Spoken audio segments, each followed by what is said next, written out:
Hello everyone, welcome back to Desert Fresh Aquatics. My name is Nate, and today I have some good news and some bad news. The bad news is that when it comes to my pea puffer in this 5-gallon tank, I've made a tremendous mistake that I just found out about. The good news, however, is that I do have a solution to fix it.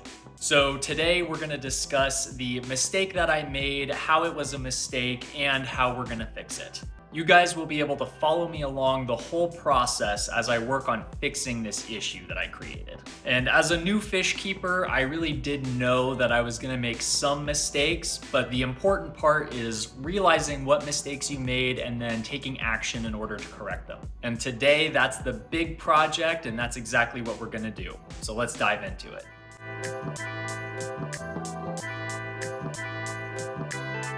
In my last couple of videos, I put together this 5-gallon fish tank for a single dwarf pea pufferfish. I didn't realize it at the time, but that was going to be a pretty big mistake. Since my last video, I've been trying so hard to get footage of this pea pufferfish to show you guys, but he's just been so shy and it's been so difficult to actually get footage of the fish without him swimming away into the back corner of the tank where he can't be seen. I was really curious as to why the fish was so skittish. Decided to go onto some online forums and ask some pea puffer experts what their opinions were on why my fish was potentially being so shy.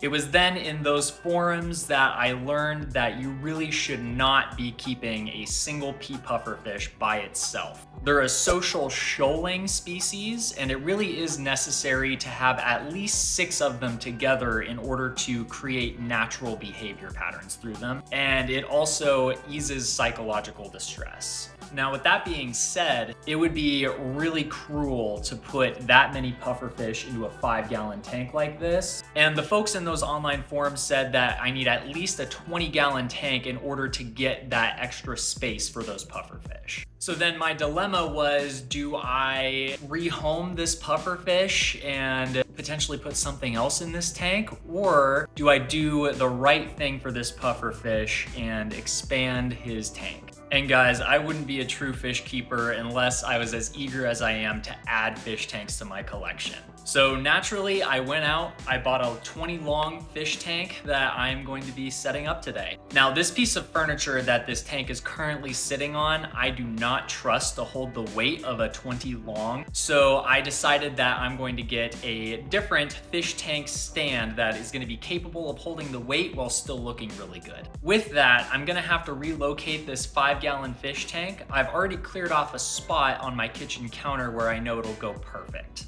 Then the plan is to rotate this shelf so that it stands vertically, so I have space over here for that new aquarium stand. I'm gonna build the stand. It's that box that's just to the left of me there. I don't know if you guys can see that. But I'm gonna be putting that together first, getting the tank all situated on top of it. And then after that, we have to take a trip over to our local aquarium store where I'm going to be getting Substrate, aqua soil, rocks, driftwood, basically Substrate and Hardscape. As for plants for the new tank, I already put in an order for those, and the plant order, I will say, is massive compared to the order that I placed for this tank here. If I had to take a guess, I would say it's at least 3 times as big of an order of plants, so it will fill out that 20-gallon pretty well, especially once it's all grown in like this tank now. So, first order of business, I have to drain most of the water out of this tank so that it can be relocated over to my kitchen counter. After that, we're gonna jump right into constructing this new aquarium stand that arrived today. Let's get to it.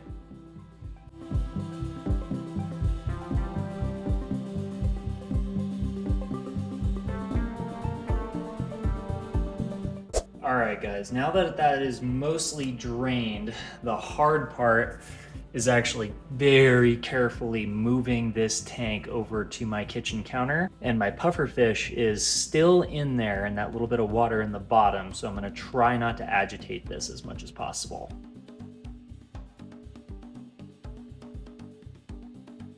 All right, guys, so we got it onto the counter here. So we're gonna carefully move it into position here. See, right about there should do the trick. And then we're gonna try to fill this up as quickly as we can so that we can get our fish free swimming again.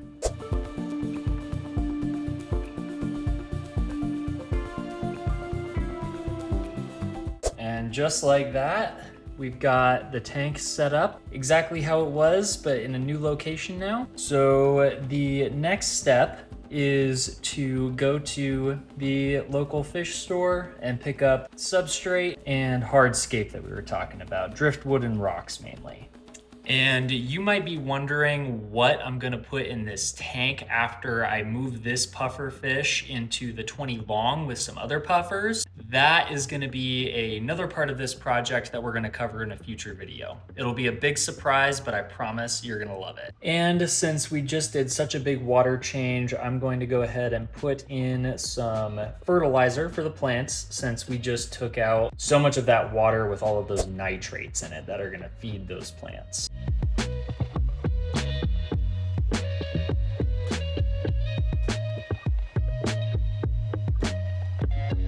And then guys, we're gonna go ahead and hit it with some API quick start to make sure that we didn't compromise our nitrogen cycle as we did that big change. Always give a really good shake of any bottle before you use it. No matter what it is, always shake it.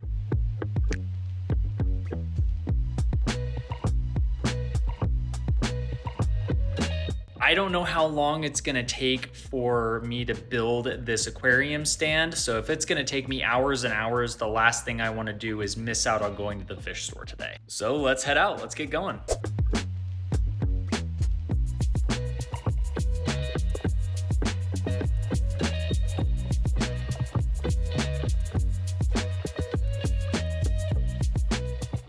All right guys, well, we finally made it to the aquarium store and it's about 6 o'clock right now in the afternoon. The store closes at 7, so we've got about an hour to pick out our hardscape. Now, with that being said, this is the aquarium store that I like to go for most of my needs. It's called Aquarium Arts. It's a aquarium store located in Mesa, Arizona, and I've been nothing but impressed by them every time I've been. Now, as far as a game plan goes, I'm not 100% sure what I want to do with this fish tank as far as what kind of shape, what kind of wood, what kind of rocks. I have no idea. I'm literally gonna go in there and just see what kind of rocks and wood and everything speaks to me, and we're gonna go from there. Let's go ahead and run in there.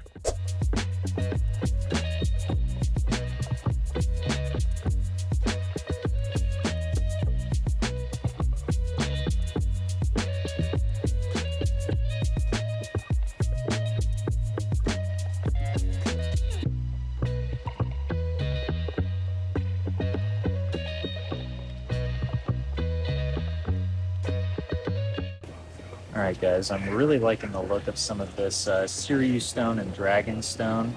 So we'll see if we can maybe do some of this and some spider wood. I think would be a great combo.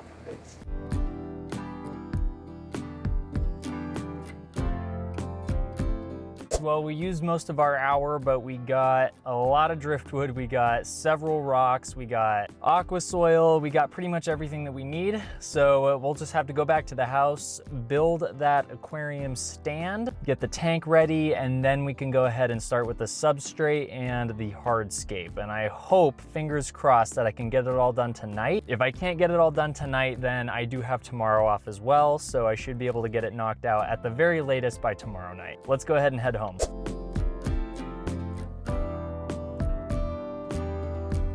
We're finally back home, and now it is time to put together that aquarium stand, which I'm kind of dreading because I know that it's a flat pack in that box right there. Say hello to the puppy. But yeah, this might take a little while, but we're gonna get after it.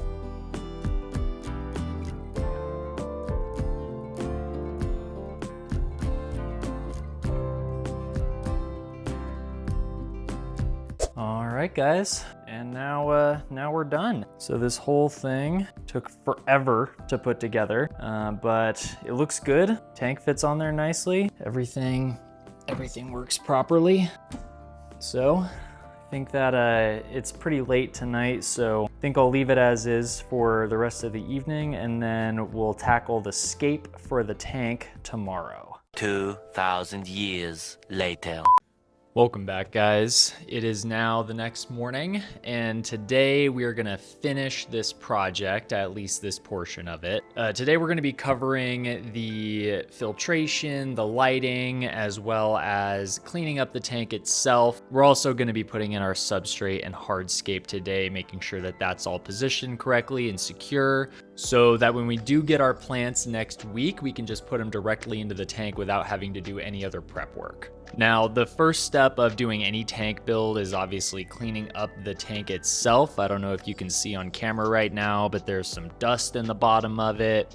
There's some epoxy, loose epoxy on the glass here that I did not see when I purchased this tank. But that's something that we can take care of pretty easily. It's the most boring step, so we'll tackle that first and get it out of the way. But before we dive into that, I do want to show you guys the filter that I'll be using, as well as the light that I'm going to be using on this tank here. All right, guys, starting with the light here, this is the Haiger HG957 light. So this is actually the exact same light that I'm using right now on my little 5-gallon tank. Obviously, this is just the bigger version of it. So with this light, it's got these extendable side mounts here, which is nice, so you can fit it to a wide variety of tank sizes. And then this one, you don't have to use an external timer to set it on. This one actually has a built-in timer system here, which I've heard 50-50 mixed things about it. Half of the people that get this light, they love it. They think it's super, super easy to use. It is really cost effective regardless. But then the other folks absolutely cannot figure out this system here. I'm kind of somewhere in the middle, and I have got it working well enough to where I can work with it, but I don't know all of the ins and outs of it. But as long as it works, I'm okay with it. And like I said, really cost-effective light. I think that this one only cost me, it was anywhere between like 45 to 60 bucks on Amazon. It's not insane. I do want to get into some higher end lighting in the future, but pea puffers tend to not really like super high light. So I'm getting lower light plants that are easier to keep with a not super, super powerful light like this. This will grow most things okay. But a high power light is something that I definitely want to get in the future and do like some carpeting plants and things like that. But moving on to the filter, this is also the same type of filter that I'm using on my 5-gallon right now. So this is the Fluval Aqua Clear 30 or AC 30. So this is a hang-on back filter, obviously. Remove the cover here so you can see inside there. So these filters are really nice because they have this built-in little basket here, which you can see. This is the carbon that they sent me with the filter. It's still wrapped in the plastic. I haven't opened that up yet. I'm not quite sure if I'm going to use this right off the bat, but we'll think about it. And then down here, this is the Fluval Biomax, which is just essentially super high surface area ceramic. That is for breeding beneficial bacteria, which is going to help maintain our cycle and keep our ammonia levels at 0 in the tank. And then the nice thing, the basket, it comes right out like that. And then you have that sponge in the bottom there. And then it's all sectioned off. So you have your section for your Biomax and for your carbon or any other type of media that you would want to put in the back there. In my 5-gallon right now, I'm just using some filter floss in that back section there. And that's maybe what I'll do. At least initially, I might use the carbon in the AC30, but just to get the tannins out of the water, from any tannins from the wood that it's releasing into the water. But we'll kind of see. We'll see what we feel when we get there. All right, guys. Well, now that we've got that covered, I'm gonna go ahead and get started on cleaning up this tank. Basically gonna wipe down the whole exterior, the whole interior of the tank, and then I'm gonna apply a film to the back of the tank, which is going to be a kind of frosted color film texture. So that is going to increase the sense of depth and kind of hide the cords and the filter hanging off the back here like I did on my 5-gallon. I really wanted to try a black film to put on the back of the tank this time around, but I don't have any and I'm too broke and lazy to go get more. So we're just gonna roll with what I have, which is that frosted film. And I'll spare you guys having to go through that whole process with me in real time. I'll just speed it up for you.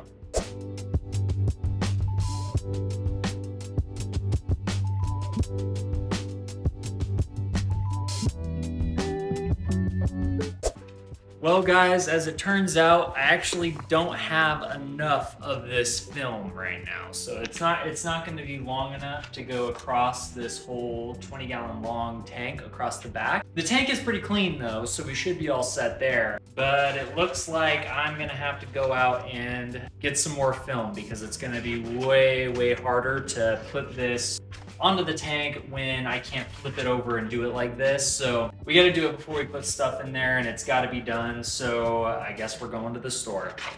A few moments later. All right, guys, we're back from the store, and maybe a blessing in disguise. I got the black window film finally, so we're actually gonna end up seeing how the black window film looks on the back of the tank. I think it'll be interesting to see how that compares to the kind of frosted clear window film. So let's go ahead and let's put it on the tank and see how it looks.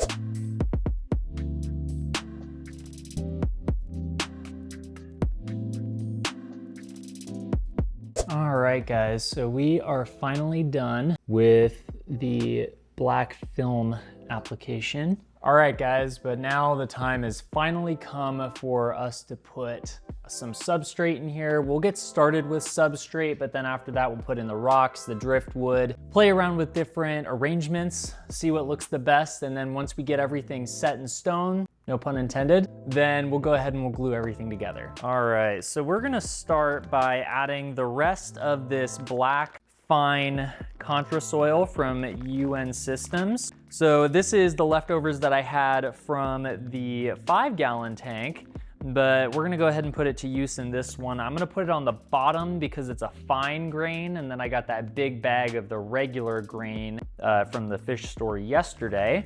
So this one will be hidden, but it'll still provide a lot of really good nutrients for my plants.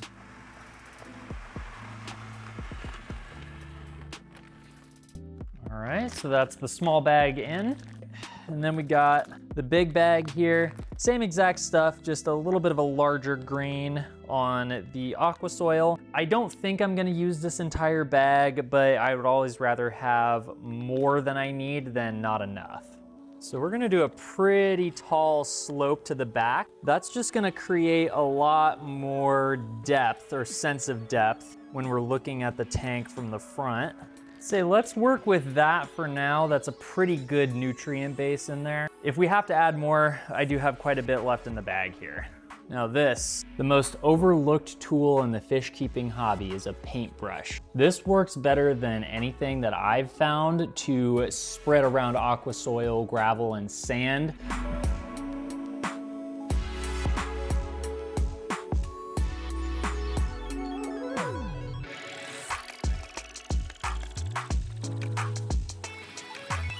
All right, guys, so I feel like we have pretty good shape going here so far. Now I have this big open area in the front here. Now that is gonna be my dead zone, I guess, which that is just an area that's gonna be essentially all cosmetic sand kind of in the front, but then that path is gonna lead all the way back up to the glass there.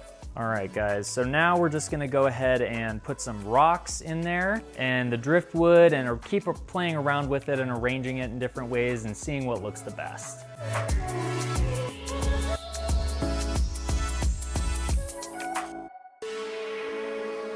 Okay, so I quite like that piece there on the right. And here's this next big piece. This one's gonna be a challenge to get in there because it's so large, but we'll play around with it and see what we can make happen here. Now let's try to see how some of these rocks fit into the equation here.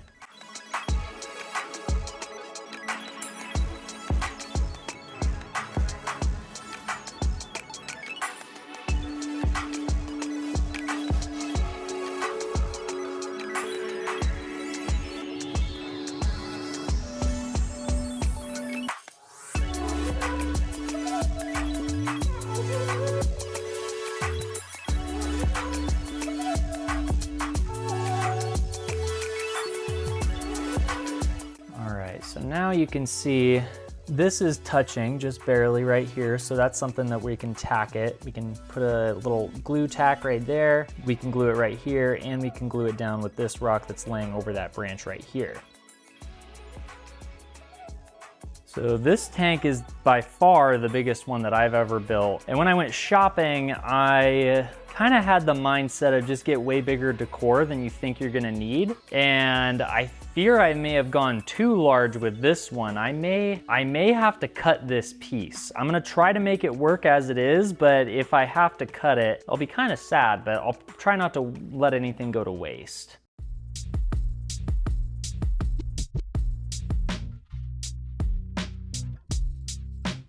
Yeah, I quite like that look. I like that a lot. Okay, so we're gonna go ahead and glue together everything that we have so far, just so that that does not move. And then we're gonna go ahead and add some of my smaller, more spiky pieces of spider wood. I've got just a little bit of filter floss or filter wool here. Now, unfortunately, all the super glue that I have is gel super glue. Usually if you're using a like a fibrous binding agent like this, then it's better to use a liquid super glue, but this is all I have right now. So we're just gonna drench this piece of filter floss in the gel super glue, lay it down there, put the rock on top of it, and that should bind up okay.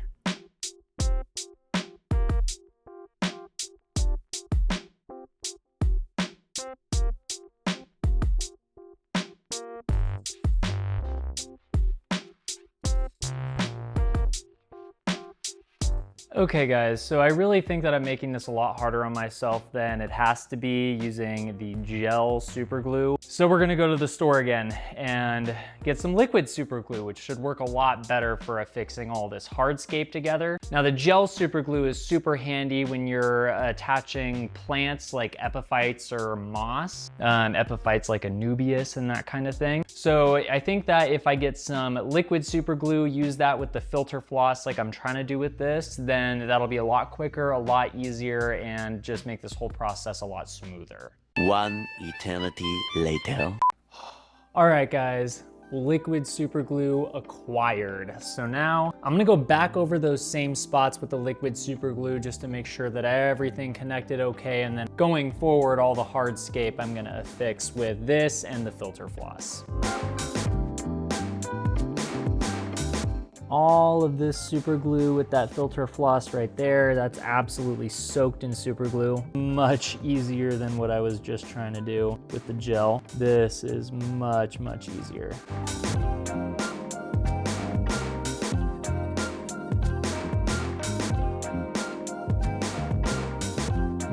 Some of these smaller pieces here, they're gonna be the main visual features. And these are pretty weird shaped, as you can see. So fitting them in there in a way that makes it look like it's all one piece of wood or all kind of jammed in there naturally, that's gonna be tricky, but I think we might be able to make it happen. And I'm gonna go ahead and do this next part. I'm gonna speed it up a little bit just because this is taking longer than I was expecting. I'll see you guys once we get everything fixed.